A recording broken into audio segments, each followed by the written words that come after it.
After a long wait for your new Lexus, it finally has arrived at the dealership. You arrived at the dealership and to get all the paperwork done. And you paid for it, right? So some of you may have not test driven the car because there's a shortage and the car was not available for test drive.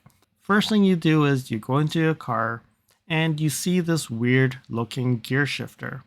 So how do you use it?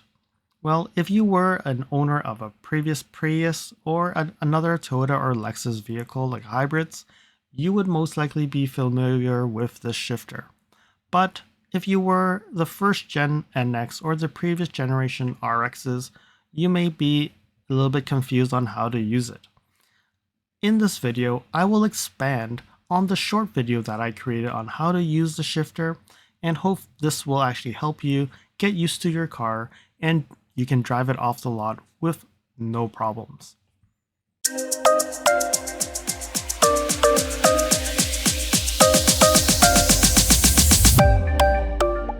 Hey, it's LSFT here today, and today we're here to look at the gear shifter that has been introduced in many Lexus and Toyota vehicles like the Grand Highlander, the Crown, the Prius, the NX, RX, TX, and many more. This implementation is not a new shifter. It's actually been available in older vehicles like my CT200H 2015 model. It actually exists already. It's just the implementation is a little bit different. It was even introduced earlier in previous Priuses or Prius. Some fun facts here. The second generation NX all have this type of shifter, at least in North America. But in Taiwan, there is an NX200 which actually has the traditional shifter. It's similar to the previous generation shifter. So why is that? Some may think, why can't we actually have the Taiwan shifter in our NXs? And I really don't have an answer to that. But we all know that that shifter, the traditional shifter, can actually fit into the same spot. And maybe that could be an option. However, some things may not work. The new shifter is a shifter that is what they call shift by wire. What that means is there is no physical connection between the shifter and the transmission.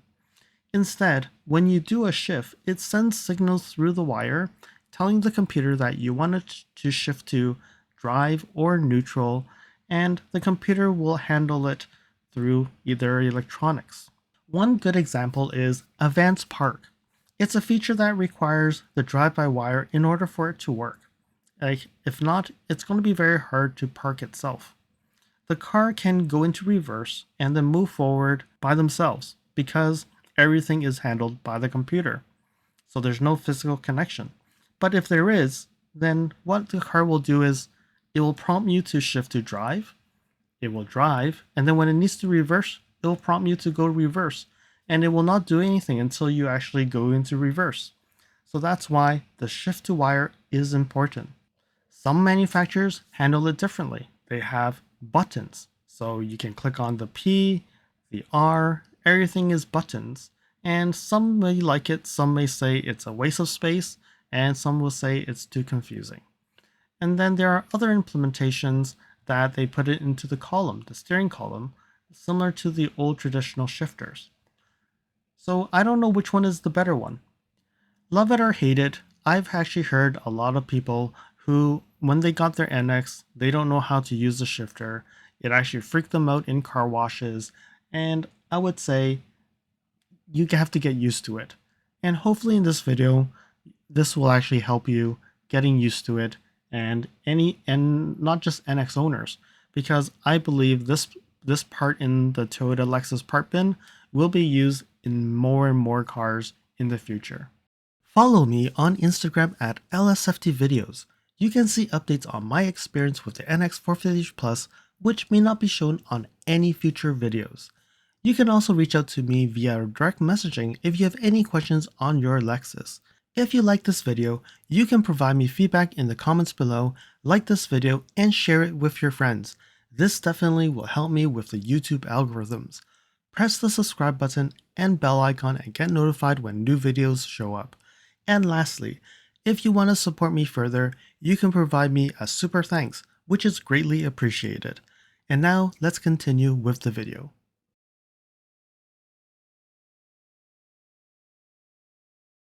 So the basics. So something similar to what I've done in my short. How do you actually get to drive? So you have to go onto your brakes. So let me see if I can get my foot. So you can see my brakes. You go over, down, and you're in drive. You go over and wait a little, you get to neutral. You go over, go reverse, you get to reverse. And then you can go press P to go back to P. All right. So one thing that you need to also remember is if you want to go to S mode or M mode, you cannot just go to it.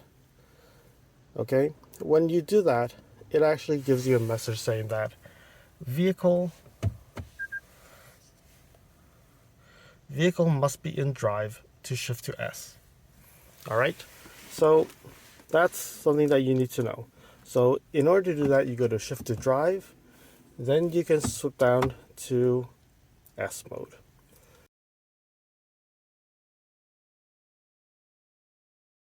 Alright, the next thing is, will my car automatically go to park when I open the door? Okay, so I want to take off my seatbelt at this point. And then I'm still in drive, my leg is still on the brake. Let me try and unlock the car and get out. You see what it says? Shift into P before exiting vehicle. So no, you cannot get out of the car and release that drive. Your car will go forward when you get out. So it is critical that you press the P before you exit. All right. So I'm back in P. So the next question you would say, okay, I'm too lazy to go and press that P. What happens if I just power off my vehicle? Okay, so now I'm going back to drive. Okay, I'm in drive. You can see I'm in drive. And I'm going to go and press that power button now. It actually went back to P. So you may ask, if the car automatically goes back to P mode, then how do I keep the car in neutral in case I need to tow it or do something? So according to the manual, and I haven't done this myself, so according to the manual it says, how do you keep the shift position to neutral without activating the automatic P position? So it says that first thing is operate the shift lever and change the shift position to neutral when the hybrid system is operating. So this one is from the 350h or the 450h plus. And then return to shift the lever to the regular position, and then you shift it to the end and hold. You hold it until you hear a buzzer sound. Once you hear the buzzer sound, you press the power button, and within 5 seconds, and it will hold it in neutral, and now you can tow it. All right. This is critical, especially when there's an emergency, if you need to be towed, and I hope you'll never need to be towed, but this is what has to happen. All right, so shift to neutral and then return it back to the regular position. Shift to neutral, hold it until you hear the beep, power off the car. Then the automatic P will not occur. Just to follow up with the gas-only versions, it's exactly the same. It's just that the manual says hybrid versus gas only. So you can see here, instructions are exactly the same.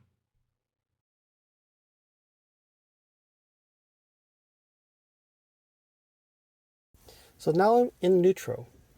Don't have my leg on the brakes, and if I shift to drive, it will not let you.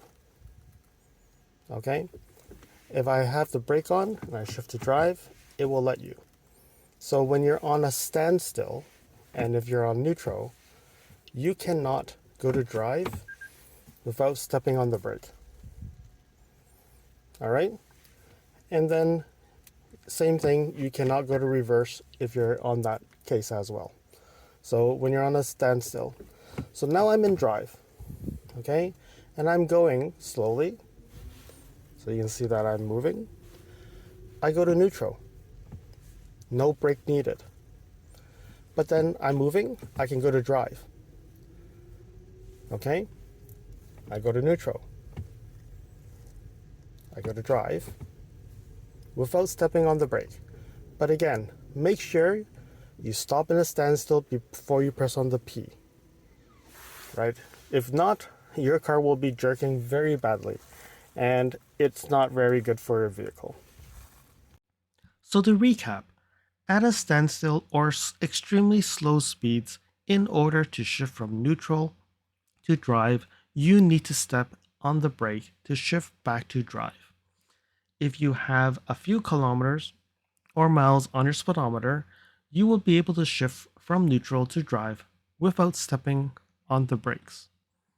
This is critical for folks who are in a car wash, which requires you to be in neutral and you're on those rails. And when you're at the end of the wash, the cars behind you will continue to move towards you.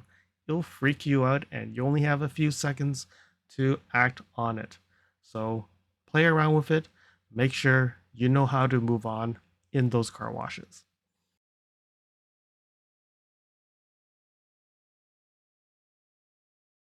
So there are cases where the shifter will automatically shift to neutral, and these are to protect the transmission.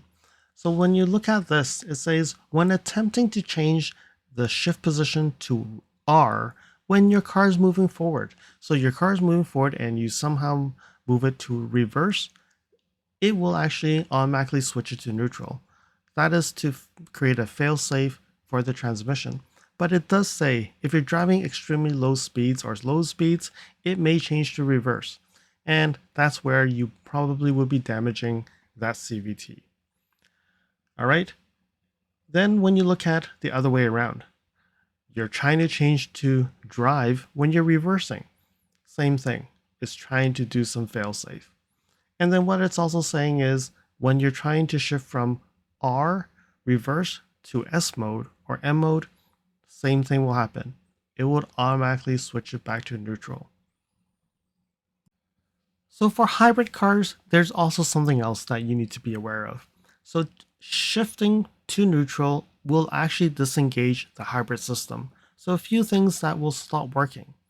It will not do any regenerative braking, and it will actually disconnect the hybrid system. So I believe that the 12-volt battery will also not get charged during that time. So it's essential that, if not necessary, do not engage neutral. I had a buddy who he when he drives downhill, he will actually shift the shifter to neutral and let the car glide down. And you should not do that if you're a hybrid owner. You should just let the car do itself. You leave your leg off the gas pedal, let the car do regenerative braking so it will charge back the battery. But if you're in neutral, it will not charge back the battery and you'll just continue to glide down. So it's much better to keep it on drive when you're driving a hybrid.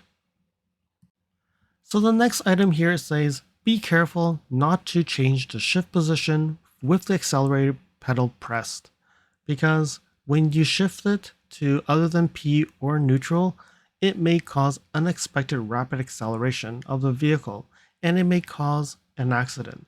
So it is critical that you don't shift the positions if not necessary.